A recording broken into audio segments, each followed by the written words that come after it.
Oginga kuwa chungwa linalenga kiti cha naibu rais kwenye uchaguzi mkuu wa mwaka ujao imewagusa pabaya viongozi wa UDA haswa kutoka maeneo ya Mlima Kenya. Viongozi hao wamesema kamwe hawatakubali kumsulubisha Profesa Kithure Kindiki kwa kutafuta uungwaji mkono na ODM. Na kama anavyotuarifu Melita Oletenges, viongozi hao wanasisitiza kuwa wana imani na Kindiki kuendelea kuhifadhi kiti hicho kwenye kinyang'anyiro kijacho.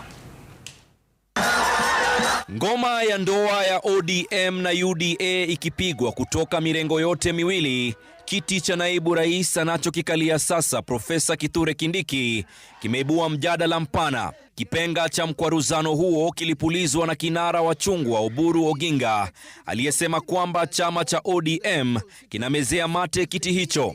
Wandani wa Kindiki wakionekana kukerwa na matamshi ya Oginga. As far as we are in broad-based government as one government or broad-based government, the seat of the Deputy President is not negotiable.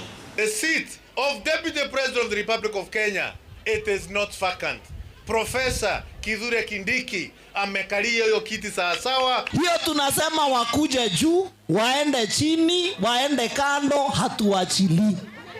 Kama kuna kitu inaweza fanya tutoke kwa hii serikali na hiyo muungano ni kiti ya namba 2. Tunaambia ODM wa relax. Naibu wa rais usiku na mchana ni Kithure Abraham. How to get a non-negotiable.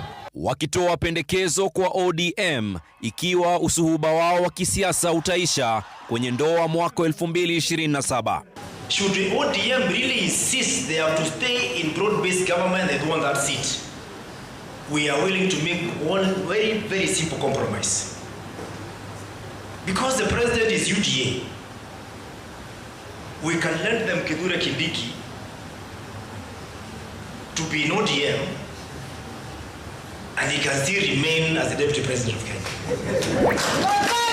Kindiki akitetewa vikali kutoka pande zote za mlimani. Mtu anaona msichana mzuri anaitwa kiti ya deputy president, lakini huyu msichana ako na mwenyewe, ni bibi ya mtu, ametolewa mahali. Lakini kusema kweli, hata nikikuita kwa nyumba yangu, wewe unaniambia niamuke ile kiti ninakalia, wewe ukalia ama unakalia ile ninakupatia?